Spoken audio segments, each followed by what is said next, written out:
Meus irmãos, vamos lá. Nós vamos hoje dar sequência.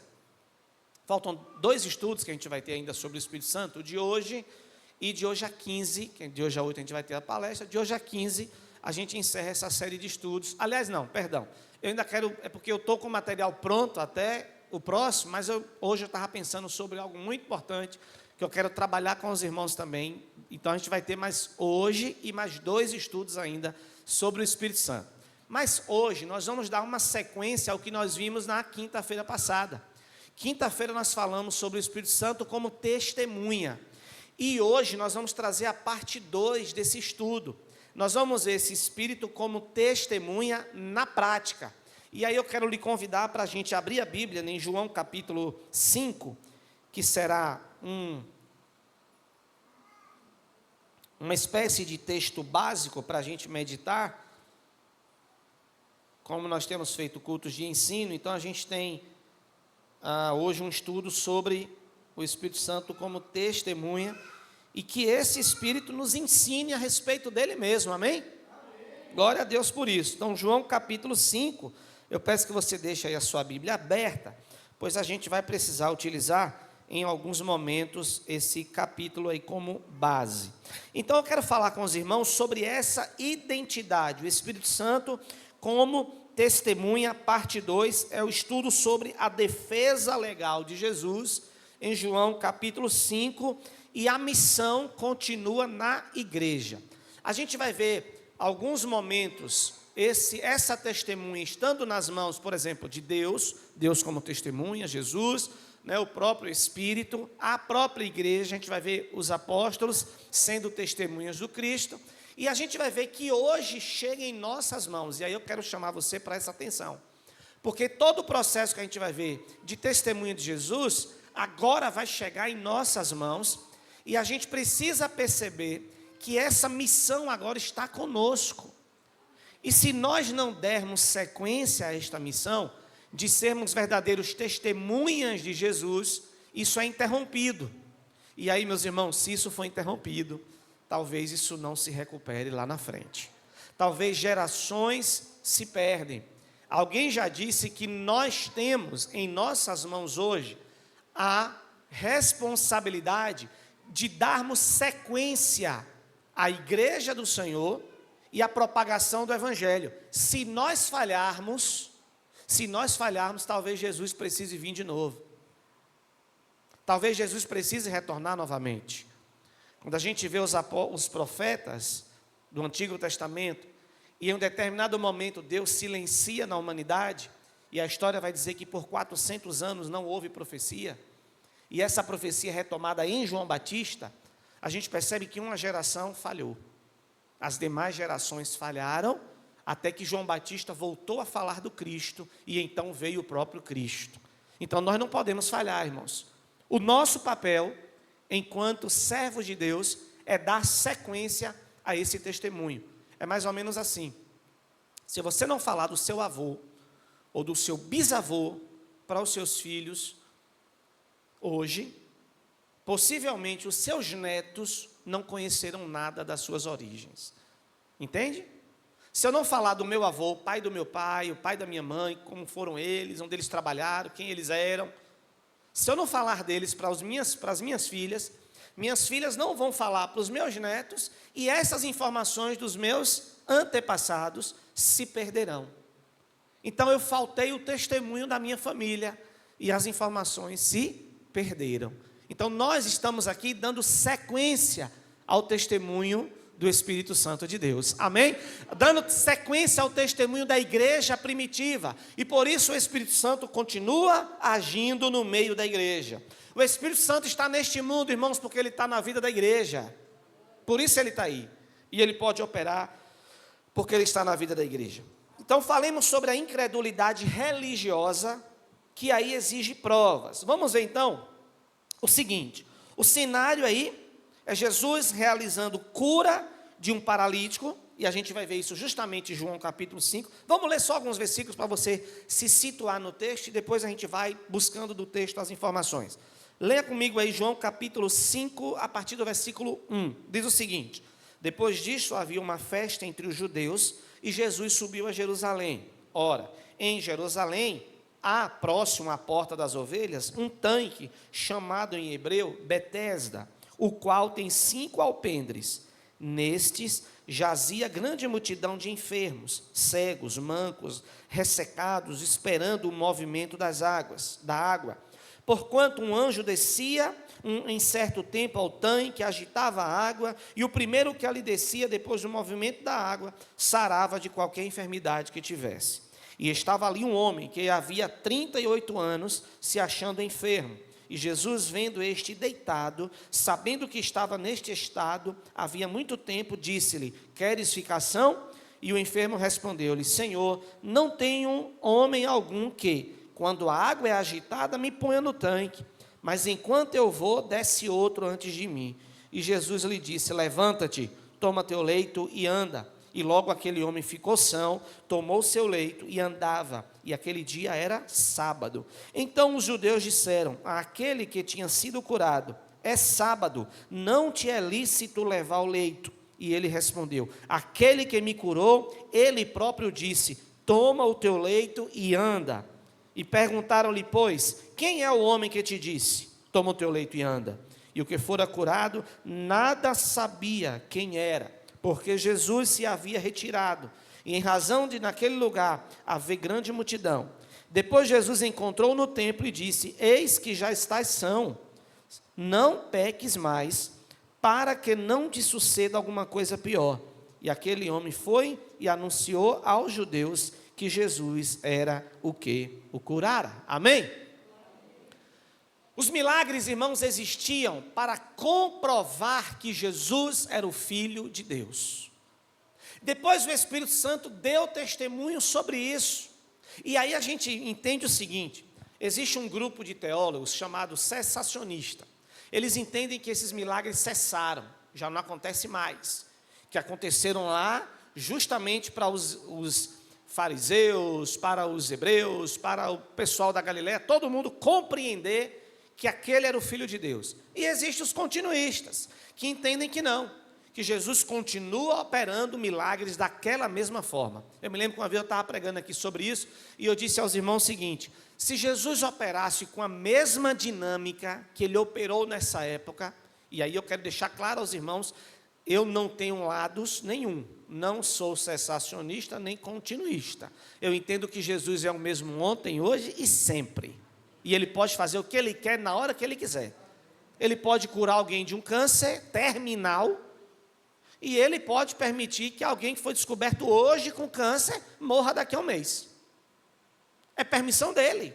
A gente não tem o direito de exigir isso do Senhor. É permissão dele, é a vontade permissiva dele. Então ele vai fazer do momento, da forma que ele quer e do jeito que ele quer. Mas eu entendo que ele é o mesmo ontem, hoje e sempre. E uma vez eu falando isso aqui para os irmãos, eu precisei deixar muito bem claro aos irmãos que a dinâmica neste exercício de milagres de Jesus, hoje é diferente na igreja. Imagine se hoje fosse a mesma dinâmica. Meu irmão, você não ia no hospital, mas não. Você não ia em médico nenhum mais. Era só a gente orar aqui e ficava todo mundo curado. Concorda? A gente orava aqui e estava todo mundo curado. A gente saía pelas ruas aí, botando mão em todo mundo, estava todo mundo curado. Os médicos iam querer matar a gente, porque não ia ter mais trabalho por médico. Ia fechar os hospitais, ia dispensar os enfermeiros, todo mundo. Então perceba que não mudou o poder de Deus, a igreja é a mesma, mas a dinâmica foi modificada. Hoje, o que o Jesus quer do ser humano, irmãos, é que ele o reconheça como Senhor pelo que ele é. E você sabe do que eu estou dizendo. Tem pessoas que só vão à igreja quando precisam de algo. Tem pessoas que só buscam a Jesus quando estão precisando de algo. Tem pessoas que só têm compromisso com Deus porque ele acha que vai acontecer uma coisa boa na vida dele. E não é assim. A nossa busca por Deus é por amor, por relacionamento àquele que nos amou e entregou a sua vida por nós. Ele mesmo disse: buscai primeiro o reino de Deus e a sua justiça. Aí ele diz assim, ó, e todas as demais coisas vos serão acrescentadas. Então eu não tenho que buscar as demais coisas. Eu não preciso buscar aquilo que Jesus vai acrescentar. Irmão, se eu busco aquilo que é Jesus que vai acrescentar, eu estou dizendo que ele vai falhar no papel dele. E ele não vai falhar no papel dele. Se Ele tem bênção para te dar, meu irmão, Ele vai te abençoar. Nada vai empatar, praga nenhuma vai chegar na tua casa. As bênçãos do Senhor nos acompanharão onde quer que a gente chegue. Mas esse é o papel dele, nos abençoar. O nosso papel é buscá-lo de todo coração. Então a incredulidade religiosa exigia provas. Como é que os discípulos, apóstolos, iam provar que Jesus era o Filho de Deus se ele não curasse, se ele não realizasse milagres, né? Então o problema, o homem curado carrega sua cama no sábado. A gente tem aí o cenário, Jesus realizando a cura, os homens de festejarem e celebrarem, eles vão para cima daquele que era paralítico, que agora está andando com sua cama na mão, com sua maca na mão, ou com a maca, a cama, irmãos, era uma espécie de, chama de maca de cama, mas era uma espécie de apoio, um tapete, uma esteira, uma espuma, um pedaço de couro, que aquele homem ficava deitado. Perceba que quando ele queria, a água agitava, ele queria levantar, mas ele não conseguia, porque ele não tinha movimentos, ele não tinha como ir lá. Mas Jesus mostrou para aquele homem que ele não precisava do esforço dele para ser curado. Ele só precisava da mão de Jesus. E foi o que o Senhor Jesus fez. Ele disse: levanta-te, pega o teu leito e anda. Jesus está dizendo: levanta-te, ou seja, não tem mais enfermidade. Pega o teu leito e anda. Não tem mais paralisação em sua vida. Acabou. Levante, ande, vá em frente. Não peque mais para que algo pior não te aconteça. Ou seja, viva agora o milagre que eu estou lhe proporcionando. E a terceira coisa, irmãos, aqui atenção. O judaísmo imperava com regras rígidas. Em meio a esse contexto religioso restritivo, o homem não deixa de testemunhar. Você percebeu que ele foi para o templo testemunhar de Jesus. Ele foi curado e ele não teve medo. Mesmo aqueles homens atrás deles por causa do sábado, você está descumprindo a lei. E ele diz: ei, não estou descumprindo nada. Sabe quem mandou eu levar no sábado? Aquele que me curou. É como se aquele paralítico dissesse: vocês estão mandando eu guardar a lei, então por que vocês não me curaram? Por que a lei não me curou? Eu estou obedecendo aquele que mandou eu pegar meu leito e andar. E ele mandou pegar hoje, sábado. Então não importa se é sábado, se é domingo, se é segunda. Quem mandou eu pegar o leito e andar é o Senhor do sábado. Quem mandou eu pegar o leito e andar não é aquele para quem o sábado foi feito. Não é aquele que foi feito para o sábado, mas aquele para quem o sábado foi feito. Os dias estão debaixo do poder de Deus, irmãos. E aí a gente tem então um cenário, que é Jesus realizando milagre. A gente tem o problema, que é quando o homem vê o milagre, mas vê o problema, e bota o problema na frente do milagre. E foi por isso que Jesus foi para a cruz, que botaram um problema na frente do Messias. Viram 3 anos e meio de milagre de Jesus, mas preferiram ver os problemas. Assim também acontece até hoje. A gente está na igreja, está vendo o milagre de Jesus de nossa vida. Irmão, Jesus está acabando com os problemas da nossa história. Jesus está arrancando de nós vício. Jesus está mudando a nossa natureza. Jesus está fazendo de nós um novo homem, uma nova mulher, uma nova família, novos filhos. Jesus está realizando milagres, abrindo, irmãos, madre, homens e mulheres que eram estéreis. Deus está fazendo procriar, multiplicar. E a gente está olhando para os problemas. E a gente está deixando: eu vou deixar ele para a igreja porque Giovanni me olhou com a cara feia, porque fulano não gosta de mim, porque fulano falou isso, porque o pastor falou aquilo, porque eu fui na igreja e o irmão me olhou de cima até embaixo, de baixo até em cima. E aí a gente abandona a comunhão com a igreja do Senhor por causa dos problemas. E aí gera uma tensão. E onde tem tensão, irmãos, tem falta de atenção. Toda atenção nos deixa sem atenção. A gente fica preocupado, angustiado, perdido, com medo. Tensão tem a ver com medo. Mas quando a gente está, descansado, aí o foco volta para aquele a quem nós devemos focar. A base legal, então, para o dossiê da defesa. O problema do autotestemunho. Vamos ver os versículos 31 e 32. Deixa o capítulo 5 aberto. 31 e 32, lá do capítulo 5. Vamos ver o que diz lá. Olha só o que é que Jesus está dizendo, preste bem atenção. Jesus está dizendo o seguinte: se eu dou testemunho, aí tem a palavra testifico, mas testificar é a mesma coisa de dar testemunho, certo?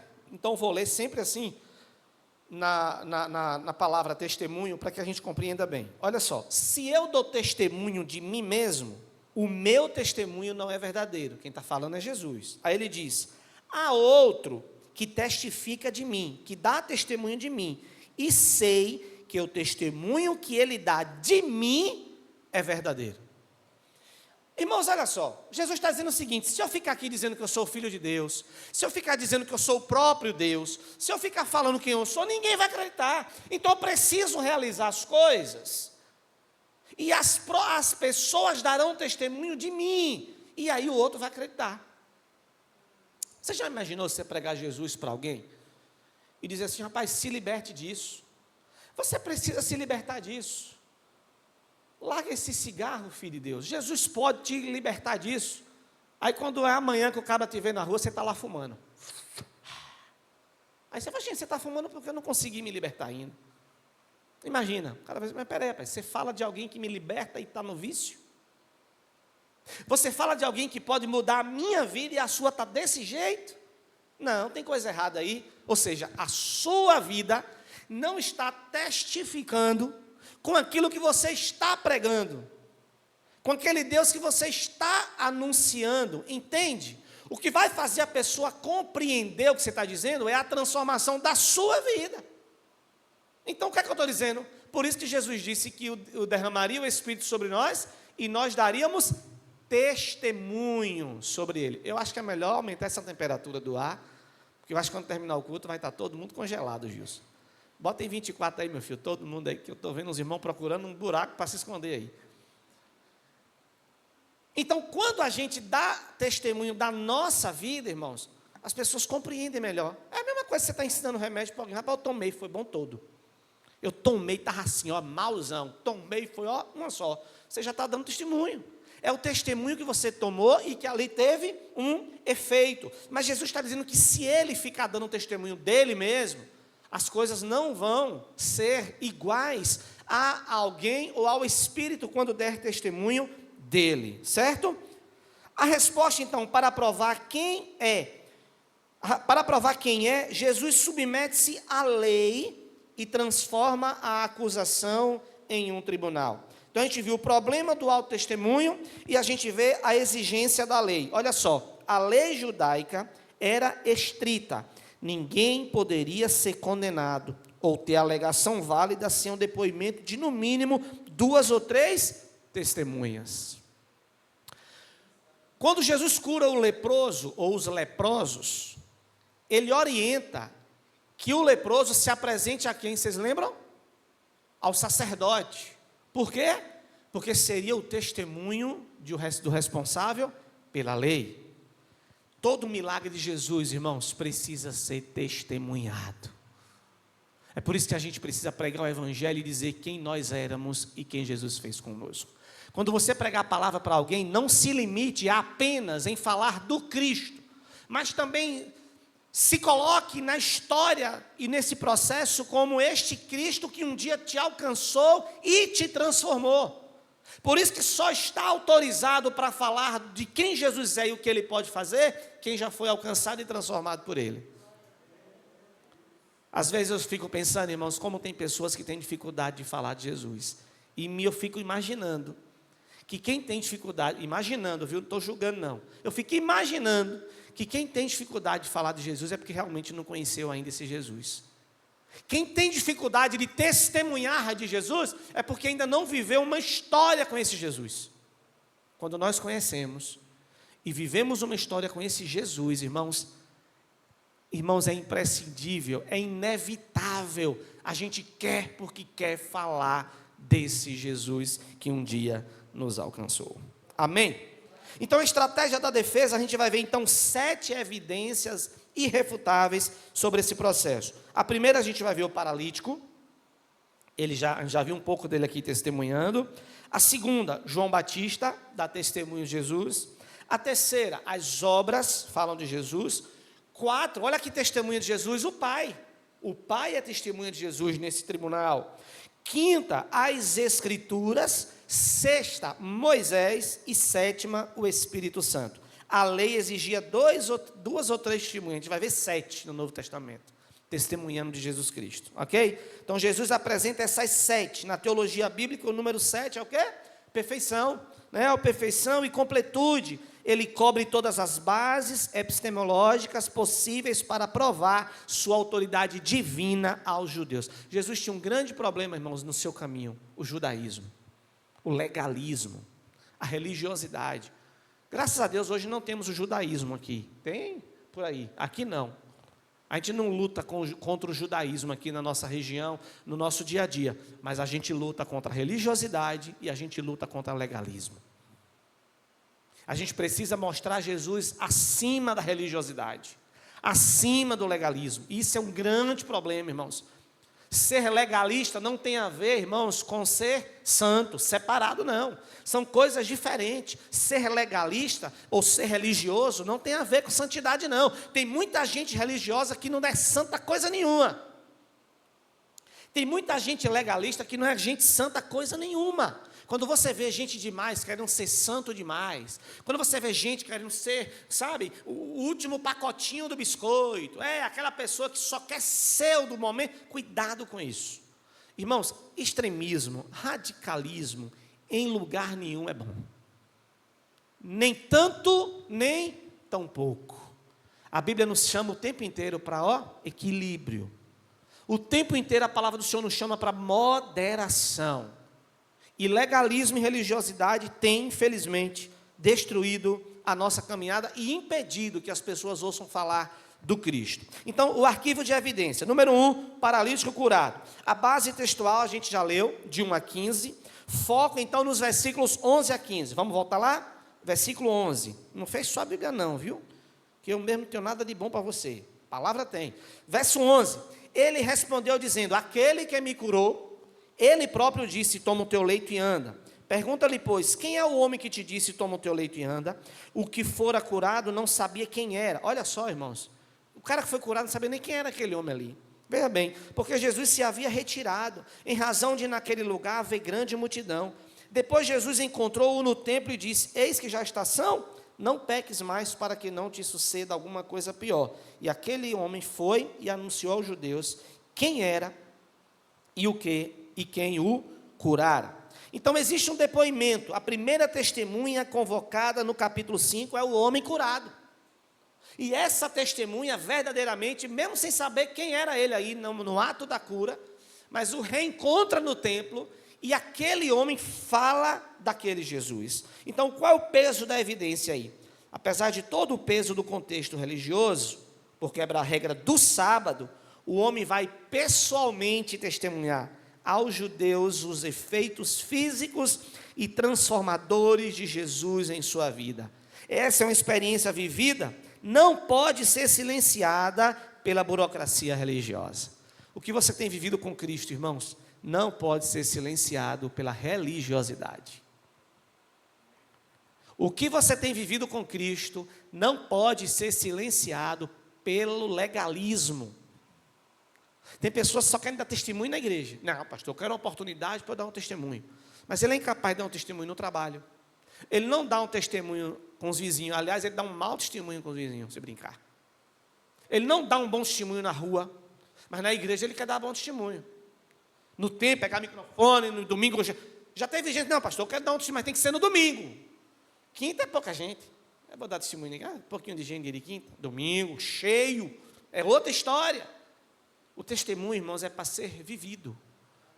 É para ser demonstrado no dia a dia, na nossa caminhada. E a pergunta é: quem convive com você que não é cristão, que não serve a Deus, que não congrega na sua igreja, quem convive com você todos os dias, aquele homem, aquela mulher, que não é o mesmo que está aqui agora sentado, arrumadinho, cultuando a Deus, glória a Deus, amém. Esses que convivem com você lá no dia a dia, eles sabem quem você é?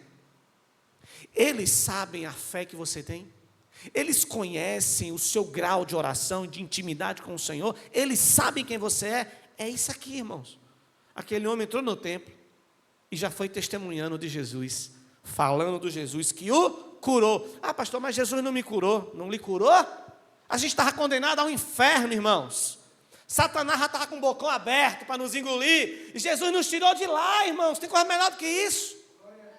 Tem coisa mais importante do que isso? Irmão, se Jesus me curar de um câncer, eu vou ter que morrer. Nem que seja por velhice. Pelo último suspiro, eu vou ter que morrer. Vocês vão me curar de qualquer enfermidade, mas eu vou ter que morrer de alguma forma.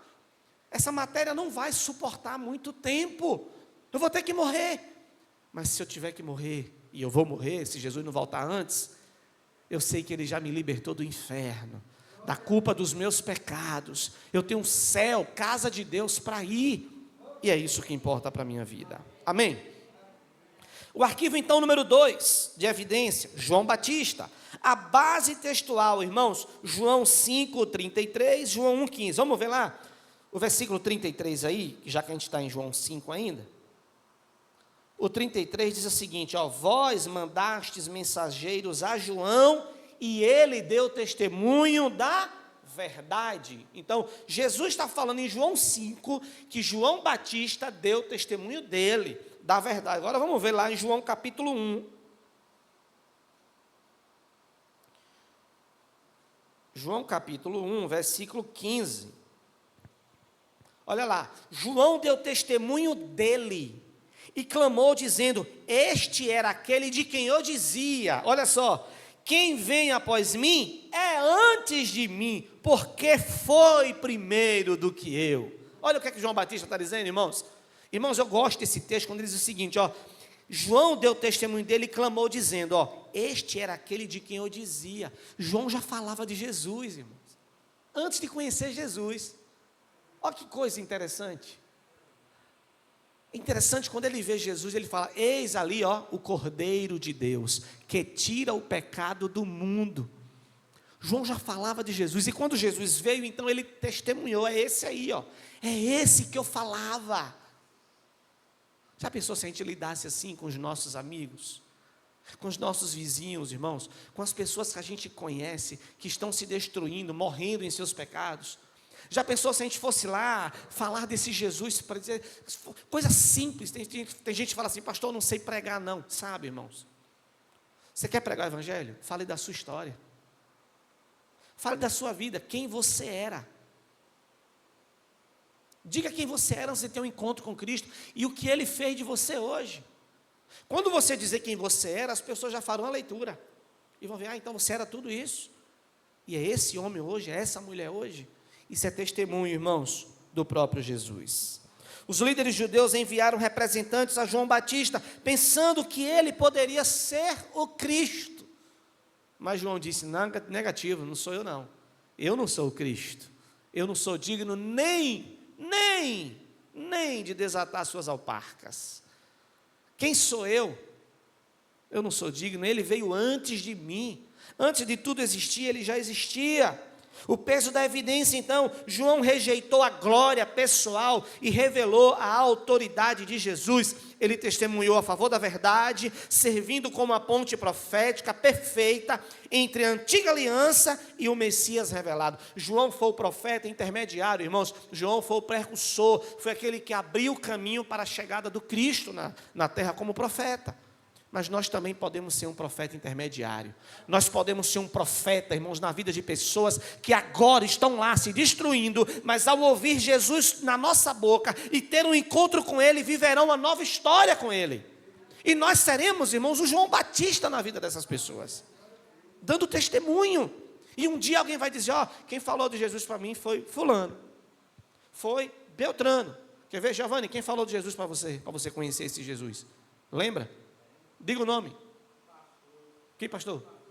Pastor João. Quem foi que falou de Jesus para você?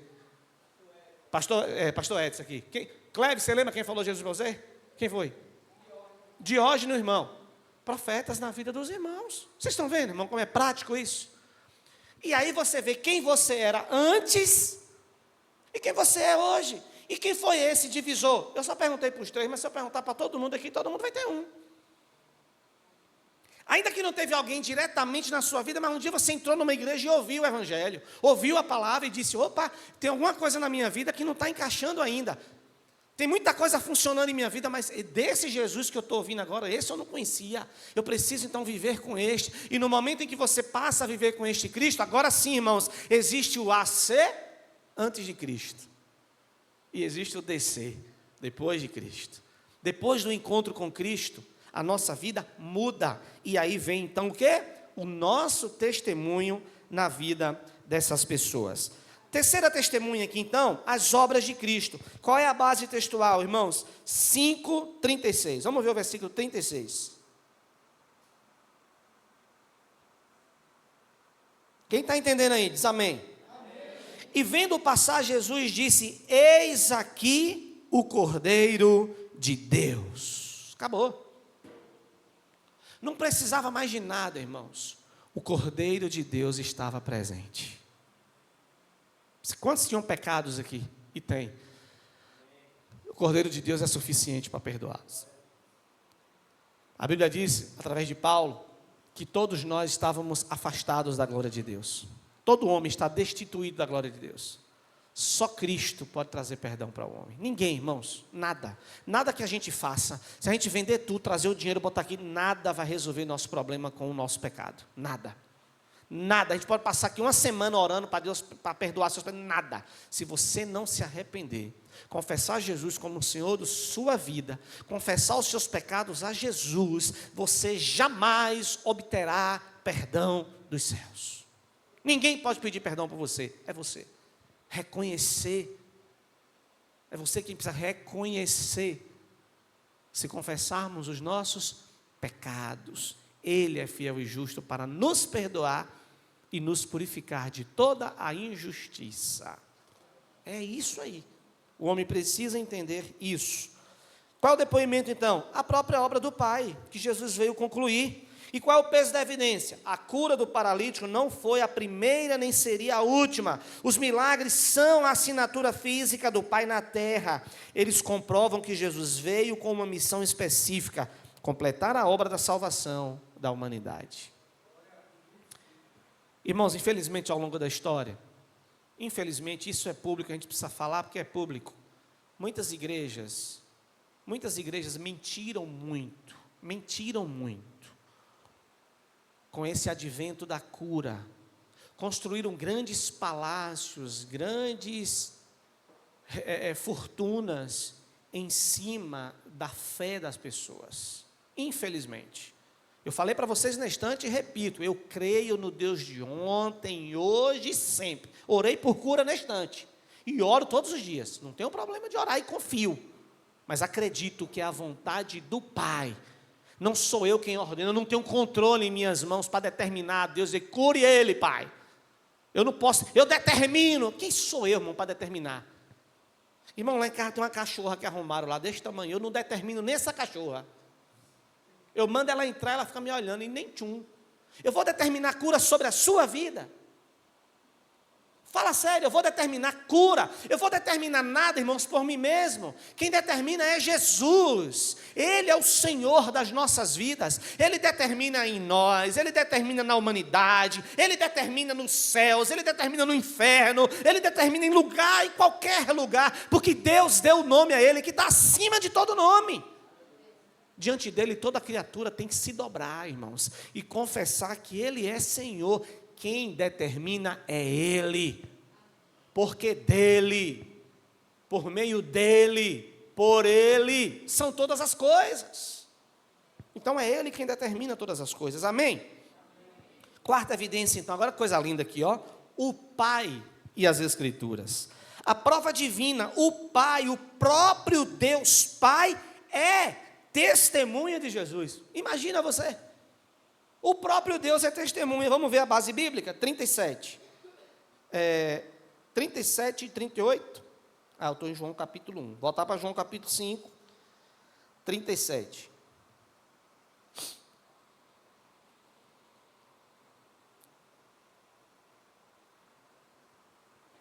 Olha aí. E o Pai, Jesus está dizendo, e o Pai que me enviou, Ele mesmo é testemunha de mim. Vós nunca ouvistes a sua voz, nem vistes o seu parecer, e a sua palavra não permanece em vós, porque naquele que Ele enviou não credes vós. Jesus está dizendo que o Pai é testemunha dele. O diagnóstico de Cristo aos judeus é duro, irmãos. Eles não creem no Pai, não ouvem a sua voz, não viram a sua forma e a sua palavra não habita neles. Aqueles homens rejeitavam o pai. Rejeitavam o pai, então rejeitavam também o seu testemunho. O pai está testemunhando do filho, irmãos. E a gente não está falando de qualquer relação de pai e filho, não. É o Deus Todo-Poderoso, Criador e sustentador de todas as coisas. Qual é a prova então disso? As Escrituras, olha lá, a prova documental. A palavra de Deus testemunha do seu filho. Jesus lança um chamamento. Vamos ver o versículo 39 e 40? Examinais as Escrituras, porque vocês cuidam ter nelas a vida eterna. Agora veja aí, e são elas que dão testemunho de mim, e não quereis vir a mim para terdes vida. Tem gente que diz, eu creio em Deus, mas nessa Bíblia aí eu não creio não. Acaba de dizer, eu creio em Deus, mas negócio de Bíblia aí, isso aí foi escrito por homem, não acredito não.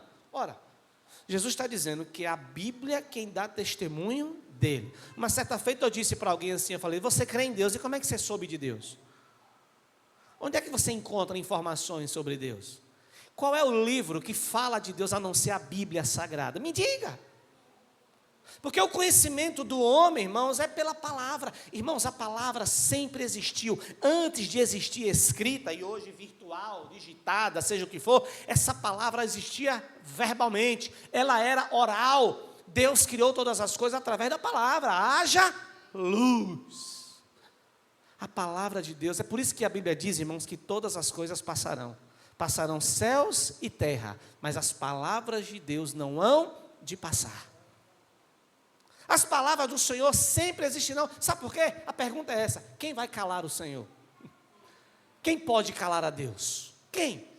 Quem pode calar a Deus, irmãos? Essa semana eu vi um presidenciável desse aí, um candidato a presidente, resgataram um vídeo antigo dele na internet. E ele dizendo que Jesus foi um lunático que apareceu na Galileia há 2000 anos atrás. E aí soltou um palavrão lá.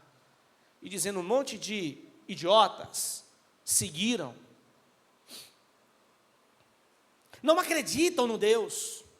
Não acreditam no Senhor. Não acreditam em sua palavra. Mas, irmãos, um dia todos hão de ver.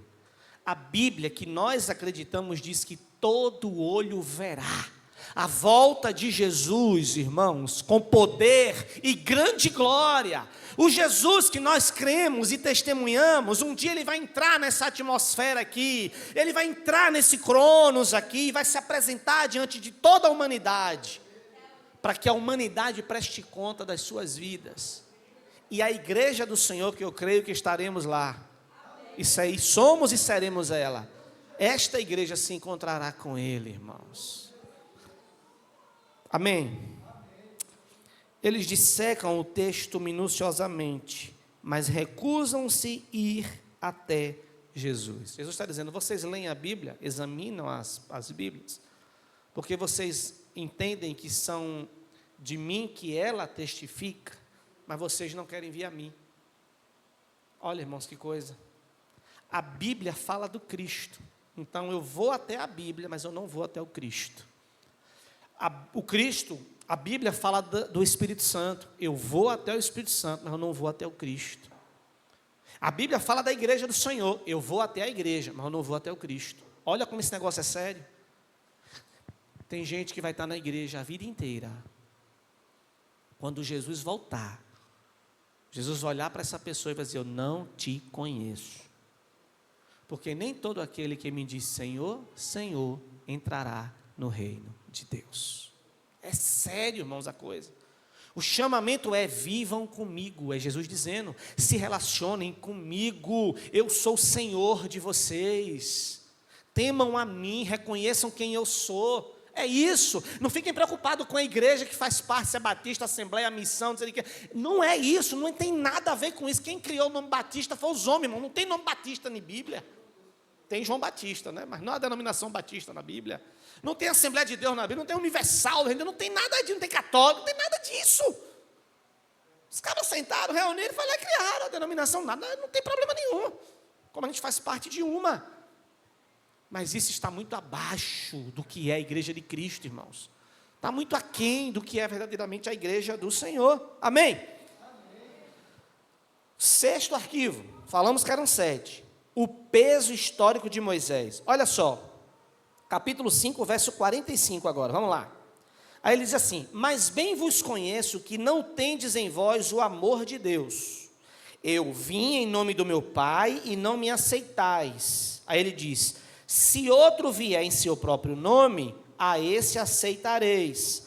Como podeis vós crer, recebendo honra uns dos outros, e não buscando a honra que vem só de Deus? Ó, 45.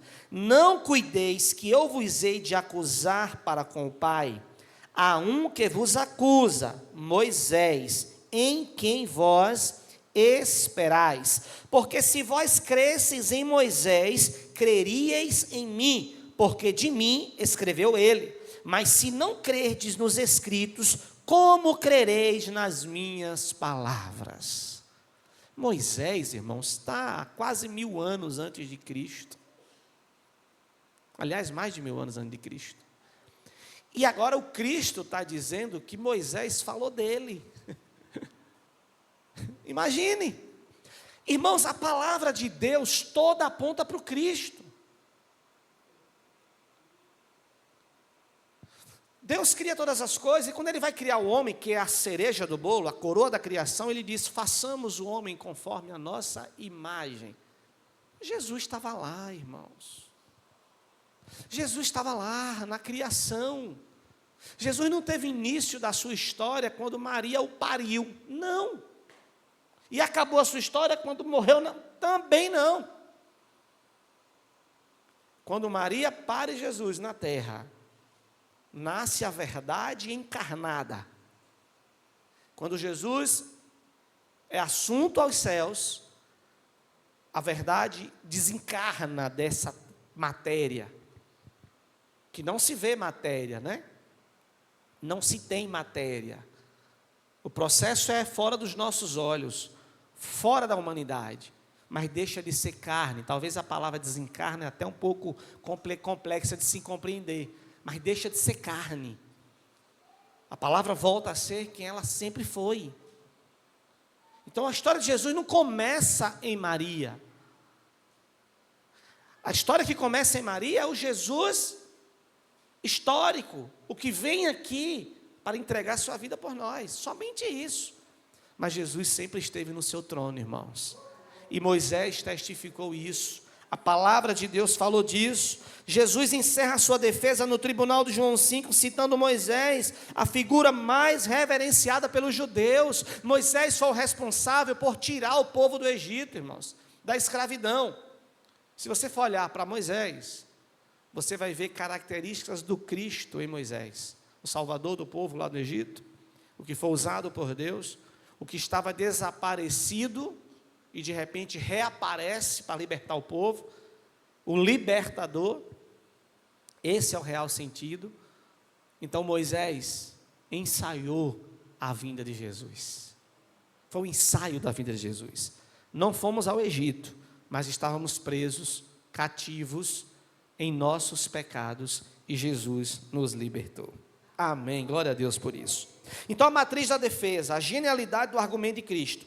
A gente vai ver natureza da prova, testemunha e foco do depoimento. Olha só, natureza da prova: humano, profética, o paralítico e João Batista, o homem e a profecia em João Batista, e o foco do depoimento, a experiência vivida e o anúncio direto. Segunda coisa, divina, o Pai, algo tangível, as suas obras, o foco, a assinatura celestial e a conclusão da salvação. E terceira, documento e histórico. Documento, as escrituras. História, Moisés. Moisés era a história aqui diante. O registro milenar apontando para o Messias. Moisés foi um Messias na vida do povo do Egito, irmãos. Jesus foi o Messias não somente para o povo ali que estava na Judeia, mas para toda a humanidade, como ele ainda é o Messias até o dia de hoje. E esse tribunal é concluído no capítulo 5 da seguinte forma: Jesus não deixou nenhuma margem para dúvida. Ele cobriu a experiência humana, a profecia, a ação tangível, a voz de Deus, o texto sagrado, a história da nação. O caso está encerrado, mas o testemunho precisa continuar. Tetelestai, está consumado. Em Jesus, todas as coisas foram consumadas. Irmãos, Jesus cumpriu a lei por nós. Porque Ele sabia que nenhum de nós tinha condições de cumprir a lei. A gente não tem condição de cumprir a lei de trânsito. Vira e volta, a gente está errando. Não é? Por mais que a gente ande certo, vira e volta, a gente está fazendo bobagem. A lei de trânsito a gente está incapaz de cumprir. Imagina a lei de Deus. Aí o que foi que Jesus fez? Chega, eu vou cumprir a lei deles, por eles. E Jesus cumpriu a lei por nós. Mas esse testemunho, ele precisa continuar. Ele precisa avançar. A sétima testemunha, então, é o Espírito Santo. Aí ele diz no versículo 26, quando vier o conselheiro que eu enviarei a vocês da parte do Pai, o Espírito da verdade que provém do Pai, aí ele diz, ele testemunhará a meu respeito. E meus irmãos, Moisés deu testemunho de Cristo, Deus deu testemunho de Cristo, as Escrituras dão testemunho de Cristo, o paralítico deu testemunho de Cristo, todos os outros foram alcançados com milagres, deram testemunho de Cristo, o Espírito Santo deu testemunho de Cristo, e nós não? Será que nós não vamos testemunhar desse Jesus?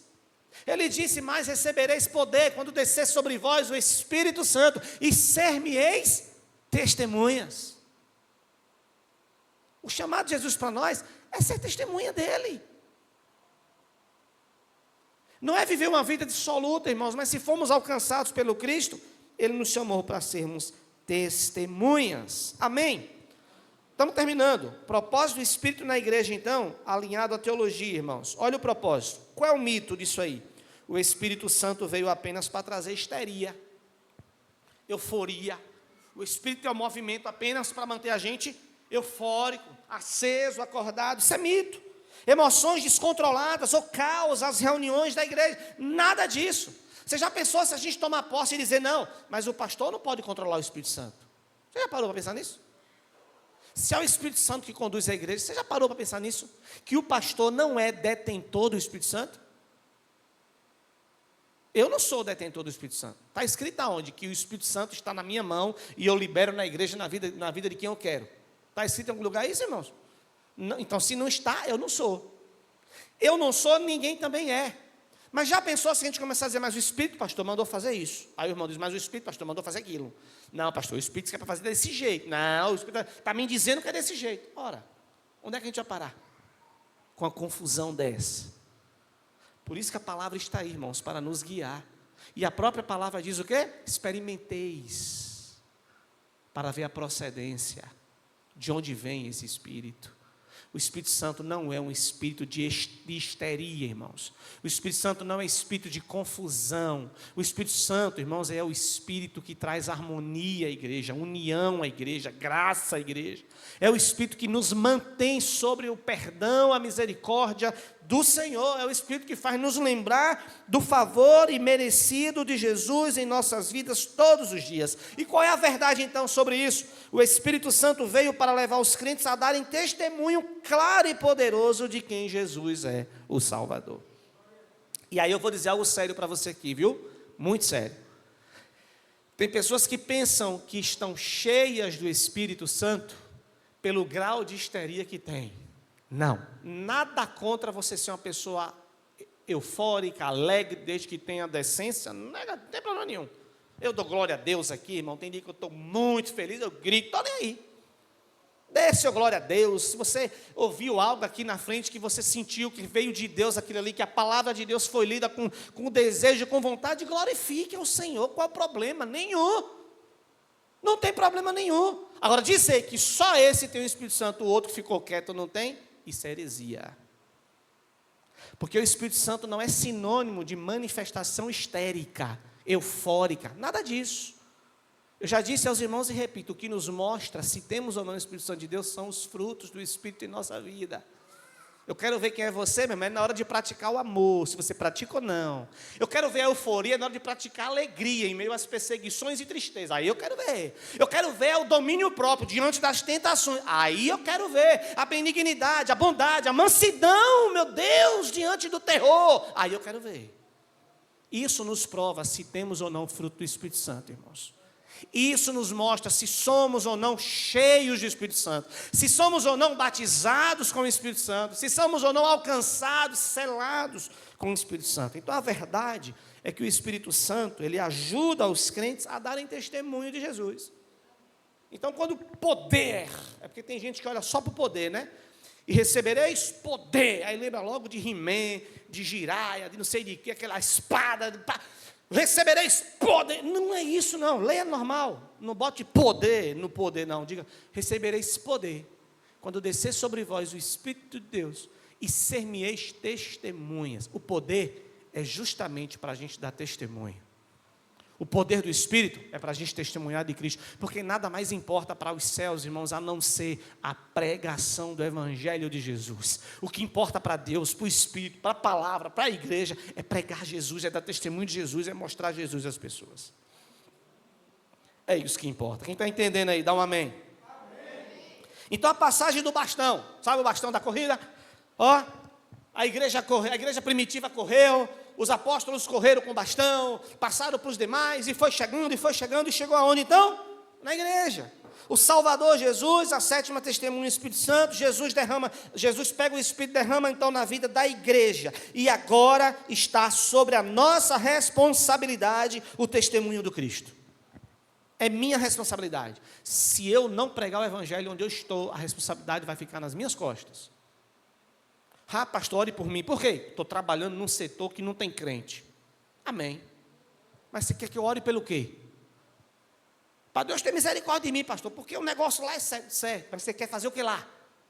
Se Deus te botou no lugar onde você não é crente, é porque Deus quer que você seja testemunho vivo dele lá. Ô, pastor, na minha família só tem eu de crente. Amém. Deus lhe chamou para você ser testemunha dele lá. Mas só tem eu. Você é suficiente. Um ser humano é suficiente para ser testemunha do Cristo. Porque você vai falar de quem lá? De você? Não, você vai falar do Cristo. Então, é você que Deus chamou, você é o ser que chamou para esse momento aí, para esse lugar onde você está. Versículo 27 diz o seguinte, de João 15, vocês também testemunharão. Vamos lá? Estamos terminando, vamos pegar aqui o versículo. João 15, 27. E vós testemunharão, pois estivestes comigo desde o princípio. Irmãos, rapidinho, quem está com Cristo aí? Então testemunho dele. Vocês também darão testemunho, pois estivestes comigo. Você está com Jesus, irmão? Então fale de Jesus. Quando estiver lá no dia a dia, a pessoa trazendo demandas, trazendo misérias, desgraça na vida, coisa ruim acontecendo, fale de Jesus. Não fique mandando ir para cadastrar isso, não sei aonde, fazer aquilo, buscar ajuda. Fale de Jesus para essa pessoa. Diga, ei, tua vida tem que ser transformada, rapaz. Tu tá perdendo de viver uma coisa diferente. Viva uma experiência com Cristo, rapaz. Entrega a tua vida a Jesus. Ele vai transformar isso aí. Está aqui, e vocês darão testemunho de mim porque estivesse comigo desde o princípio. É sobre isso, irmãos. É simples. E aí a gente tem o depoimento aqui de Pedro, para a gente encerrar falando sobre esse estudo de caso. Lembra um pouco disso aqui. Lembre-se do medo inicial dos discípulos. Pedro ficou com medo na hora da morte. Lembra? Pedro era aquele valente. Pedro saiu da valentia do jardim de Getsêmani na noite que Jesus foi preso, para o covarde na hora que Jesus estava para morrer, e foram dizer que ele era também. Você é um deles. Ele, eu mesmo não. Não, mas eu lhe vi com ele. Você não me viu? Não, você viu outro. Eu mesmo não. Pedro caiu fora, negou Jesus por 3 vezes. Então, o mesmo Pedro que foi valente, arrancou a orelha de um soldado lá no jardim, está sendo o Pedro covarde agora, não está dando testemunho do Cristo. Olha que coisa, irmãos, esse mesmo Pedro, mas teve uma transformação, depois de um tempo, superando o medo inicial, o problema da necessidade da validação, está lá em João 15, Pedro levanta-se no poder do Espírito para testemunhar do Cristo. O mesmo Pedro que estava lá na hora da morte e negou Jesus por 3 vezes, não, eu não sou dele não, eu não conheço, nem conheço ele, eu não sei quem é esse aí não. Esse mesmo Pedro, irmãos, abriu a boca lá em Atos capítulo 3 e pregou o evangelho e disse: foram vocês que mataram o Senhor, foram vocês que botaram ele na cruz, foram vocês que mataram o meu Senhor. E ele diz mais: arrependei-vos, pois é chegado o reino de Deus. Olha o Pedro corajoso, olha o Pedro dando testemunho, olha o Pedro agora transformado, irmãos. Jesus quer isso de nós. Jesus quer que a gente saia falando nessa cidade quem é o Cristo, irmãos. Jesus quer que a gente fale com as pessoas que a gente vai lidar amanhã sobre Ele. Mas para isso eu preciso ter uma vida transformada. Eu não vou falar de algo que eu não conheço. Eu não vou falar de algo que eu não sei. Você já pensou, vai ensinar um remédio, a pessoa fica: "Ô, rapaz, esqueci o nome do remédio, que o meu nome é... rapaz, não sei não, vou ver se eu lembro." Tu vai sair dali, o cara não vai botar fé, o cara não sabe o nome do remédio, vai me ensinar remédio. Mas quando você chega com todas as características, dando testemunho, o cara vai: "Para me dar esse remédio aí que eu quero ficar bom." Jesus é esse remédio para a humanidade. Amém? Encerrando, irmãos, o veredito final. O depoimento agora é seu. O mandato agora é para nós. Olha Atos 1:8 aí. "Mas receberão o poder quando o Espírito Santo descer sobre vocês e serão minhas testemunhas." Então existe uma nova missão. O dossiê de João 5 provou quem Jesus é perante a religião de sua época. O tribunal histórico foi encerrado com vitória. Hoje nós somos testemunhas autorizadas pelo próprio Espírito Santo que habita em nós. E o depoimento de Jesus é o Salvador do mundo, depende de quem carrega essa 7ª testemunha. O mundo é o tribunal e você é a voz. Não se engane, irmãos, estamos vivendo um tribunal. As pessoas estão nos julgando o tempo inteiro.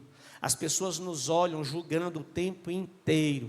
As pessoas falam mal de nós o tempo inteiro. Jesus disse que o mundo nos odiaria. Você lembra disso? Ele disse que o mundo nos odiaria. Tem crente querendo o amor do mundo. Tem crente saudosista. Tem crente que fica naquela paixão, naquele romantismo, porque o mundo fala mal de mim. Jesus disse que o mundo nos odiaria. Isso é profecia. Então não tentemos encontrar amor no mundo que não vai ter, irmão. Está difícil encontrar até na igreja. Não está? Está difícil encontrar até nos irmãos da igreja. Amor, paixão, compaixão. Imagine no mundo, irmãos. Não tem. O mundo jaz no maligno. Então, se o mundo jaz no maligno, nada de bom tem lá. Só tem uma coisa boa no mundo ainda, irmãos: a igreja do Senhor. Só nós. Jesus orou e disse: "Eu peço que não os tire do mundo, mas que os livre do mal." Estamos no mundo ainda, porque existe uma missão. Bora abrir a boca. Bora falar de Jesus. Tem pessoas lá que nós amamos, eu sei que você tem. Tem pessoas lá se destruindo que você ama de paixão. Você até chora por ela. Você sofre por ela. Falemos de Jesus. Se você está falando e ele não quer nem saber, acabou. Sua missão é falar. Sua missão é amar e falar. A decisão é dele. Mas não deixe de falar. Que Deus nos abençoe, meus irmãos. Continuemos sendo testemunhas de Jesus até a sua volta. Amém? Vamos ficar em pé, vamos orar. Queria que você orasse nesse momento e nessa oração você pedisse a Deus para que verdadeiramente você fosse testemunha dele neste mundo. Se você não tem sido, ore e diga: "Senhor, eu quero ser. Me transforma nessa testemunha que a tua palavra me disse nessa noite. Eu quero ser esse homem, essa mulher que fala do teu amor."